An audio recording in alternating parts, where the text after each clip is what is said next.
किशन चचा और विशाल दोनों मधोपुर से काशीपुर विशाल के लिए नौकरी की तलाश में जा रहे थे। बादल छाए हुए थे, बारिश होने वाली थी। अरे चचा, ये बैल तो मेरे से भी ज्यादा आलसी हैं। कब तक ऐसे हिलते दुलते काशीपुर पहुंचेंगे? हंस ले विशाल, मगर ये बादल अच्छा संकेत नहीं दे रहे। बारिश आएगी और ये जंगल का रास्ता रात में ठीक नहीं। अरे चाचा, बारिश आएगी तो क्या, भीग जाएंगे, नहा लेंगे, गर्मी में ठंडक मिलेगी, मजा आएगा। अरे मजा आ रहा है विशाल, तुझे होश कब आएगा? तू हंसी मजाक में सब भूल जाता है, लेकिन ये जगह खेल तमाशे की नहीं है। ये जंगल तो बरसों से सुनसान पड़ा है। कहानियों में तो ये तक कहा जाता है कि रात के समय यहाँ भूत प्रेत अपना डेरा डालते हैं। ओ चाचा, भूत प्रेत? अरे अब आप भी वही कहानियां सुनाने लगे।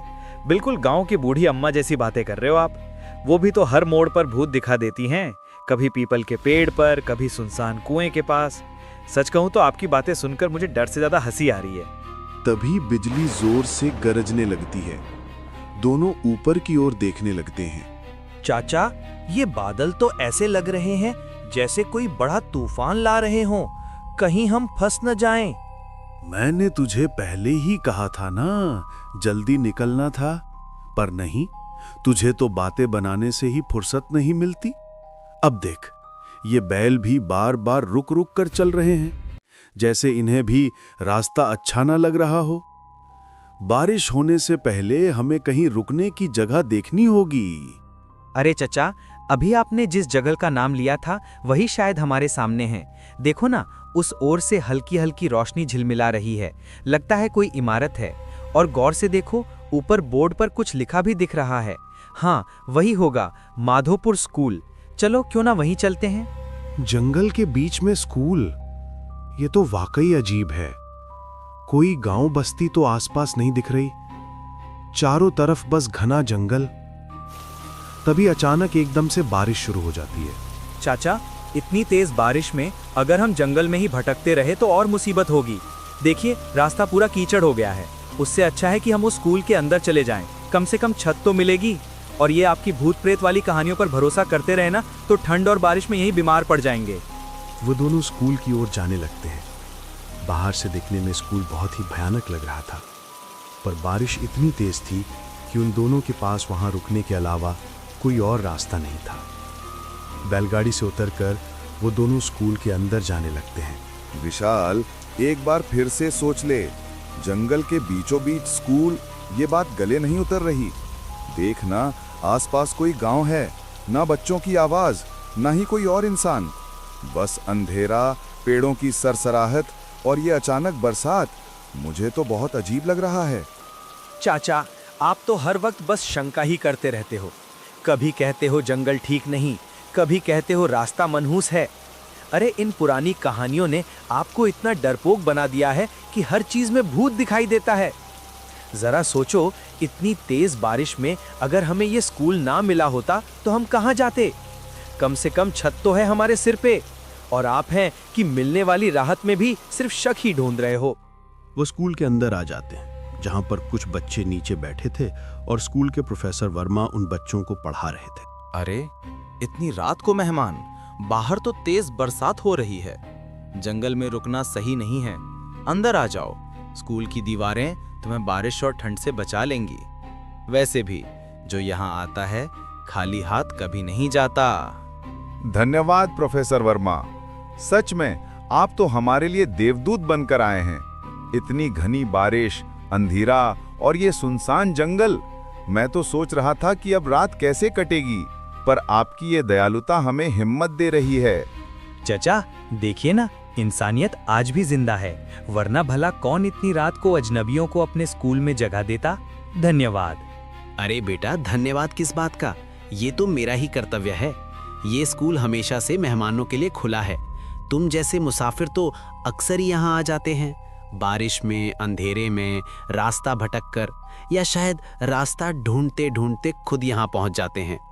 वो सारे लोग स्कूल के अंदर वाले कमरे में आ जाते हैं, जहां पर प्रोफेसर वर्मा और किशन चचा पलंग पर बैठ जाते हैं और विशाल बच्चों के साथ हंसी मजाक करने लगता है। अरे विशाल अंकल, आपको डर नहीं लगता क्या इतनी रात को इस सुनसान जंगल में और अब इस पुराने स्कूल में बैठे हुए? बिल्कुल भी डर नहीं लगता। अरे पगले, डर नाम की चीज तो मैं सुबह के नाश्ते के साथ खा जाता हूँ। बड़े बड़े पहलवान तक कांपते हैं मेरे सामने। डर तो खुद मुझे देख के छुप जाता है। और तेरे विशाल अंकल तो ऐसे हैं कि भूत भी सामने आ जाए तो पहले विशाल से पूछेगा, भाई साहब यहाँ बैठने की जगह है क्या? आपको बिल्कुल डर नहीं लगता क्या? इतनी रात को बाहर आंधी, बारिश, बिजली की कड़क और ये सुनसान स्कूल। हम बच्चों को तो जरा सी आवाज पर डर लग जाता है, लेकिन आप तो हंसते खेलते रहते हैं। क्या आप कभी सच में डरते ही नहीं, या फिर हमें हिम्मत दिलाने के लिए बस दिखावा करते हैं? अरे बेटा, डर नाम की चीज तो मैंने कब की जेब से निकाल कर फेंक दी। बचपन से ही गांव के शेर जैसा रहा हूं मैं। रात के अंधेरे में लोग खिड़की दरवाजा बंद कर लेते थे और मैं अकेला खेत में निकल जाता था। कई बार तो जंगली कुत्ते तक मेरा रास्ता देखकर पलट गए। डर वो तो मेरे लिए वैसे ही है जैसे धूल पैर की ठोकर से उड़ गया। अच्छा, तो तुम इतने हिम्मत वाले हो विशाल। बड़ी बड़ी बातें करना आसान होता है, पर असली हिम्मत तो तब साबित होती है जब दिल की धड़कनें खुद तुम्हें धोखा देने लगे। चलो आज मैं सबको एक कहानी सुनाता हूँ, फिर देखेंगे ये तुम्हारी हिम्मत कितनी देर तक साथ देती है। बेटा, इस स्कूल की पुरानी दीवारों में बहुत राज छिपे हैं। कहते हैं कई साल पहले एक पूरी क्लास अचानक ऐसे गायब हो गई जैसे हवा में घुल गई हो। पर अजीब बात यह है, उनकी आवाजें अब भी रात में सुनाई देती हैं। पता नहीं ये सच है या बस लोगों का वहम। अरे प्रोफेसर वर्मा, आपकी कहानी सुनकर तो लग रहा है जैसे आप भी उसी गायब हुई क्लास के हेडमास्टर थे। इतनी पुरानी बातें सुनाकर हमें डराएंगे? हम तो गांव के रहने वाले हैं, यहाँ की हवा पानी से ज्यादा किसी चीज से नहीं डरते। ठीक है बेटा, तुम हंसी मजाक बनाते रहो। जब सामने आएगा तब असली ताकत का पता चल ही जाएगा। चलो बच्चों, अब तुम्हारा पढ़ाई का समय हो गया है। इन अंकल को सोने दो, हम चलते हैं। विशाल, तुझे कुछ अजीब नहीं लगता इन लोगों के बारे में? मुझे तो इनकी बातें ही कुछ ठीक नहीं लगती, और जिस तरह से हाव भाव बदलते हैं उसमें भी कुछ गड़बड़ है। जैसे ये सब वैसा नहीं है जैसा दिख रहे हैं। अरे चचा, फिर से शुरू हो गए। भूत कुछ नहीं होते। आपने देखा नहीं क्या कैसे वो बच्चे मेरे साथ खेल रहे थे? अगर भूत होते तो क्या ऐसे हंसते खेलते मेरे साथ समय बिताते? देखो विशाल, ये दुनिया हमेशा वैसी नहीं होती जैसी आंखों को दिखती है। कभी कभी इंसान को वही नजर आता है जो उसे देखना चाहिए। असलियत तो परछाइयों के पीछे छिपी होती है। तुम्हें लग रहा है सब ठीक है, बच्चे खेल रहे हैं, हंसी मजाक हो रहा है, लेकिन बेटा, रात का समय धोखा देने में सबसे तेज होता है। खैर, अभी तुम थक गए होगे, सो जाओ। रात धीरे धीरे कट गई। विशाल सो गया। वहीं किशन चचा पलंग पर बैठे रहे, खिड़की से आती ठंडी हवा और बारिश की आवाज सुनते हुए। अगले दिन विशाल और किशन चचा जाने के लिए तैयार खड़े थे। अंकल, आप मत जाइए ना। मुझे बिल्कुल भी अच्छा नहीं लग रहा कि आप वहां जाएं। आप यहीं हमारे पास रहें। हम सब चाहते हैं कि आप हमारे साथ ही रहें। अरे बेटा, मुझे जाना तो पड़ेगा, पर कोई बात नहीं, डर मत। मैं वापस आता तुमसे मिलके जाऊंगा। तब तक तुम यहीं पढ़ाई करो, अपने दोस्तों के साथ खेलो और अपनी पढ़ाई पर ध्यान दो। कोई बात नहीं बच्चों, अंकल को जाने दो, आप चिंता मत करो। ये अंकल अब हमारे पास ही रहेंगे। चाहे वे खुद को दूर समझे या समय उन्हें यहाँ लाने में देर करे, फिर भी वे हमेशा यहीं आएंगे। बस तुम लोग शांत रहो, अपनी पढ़ाई पर ध्यान दो और कोई फिक्र मत करो। किशन और विशाल बैलगाड़ी पर बैठते हैं और काशीपुर की ओर बढ़ने लगते हैं। अरे विशाल, तुमने प्रोफेसर वर्मा की वो बात सुनी? उसने जो अंदाज अपनाया था, मुझे तो उसकी आंखों में एक अजीब सी चमक दिखी, जैसे अंदर से वो बहुत खुश है और कुछ छुपा रहा हो। सच में उसकी ये खुशी और वो रहस्यमय हाव भाव, कुछ तो गड़बड़ है। हाँ चचा, उसकी ये बात मैंने भी ध्यान से सुनी। भला मैं उनके साथ क्यों रहूं? लगता था जैसे मानो मैं कोई काम करने नहीं आया, बल्कि स्कूल में फिर से दाखिला लेने आया हूं। सच में उसकी बातों और हाव भाव में कुछ अजीब मजाक था, जो सुनकर हंसी भी आती है और हल्का डर भी महसूस होता है।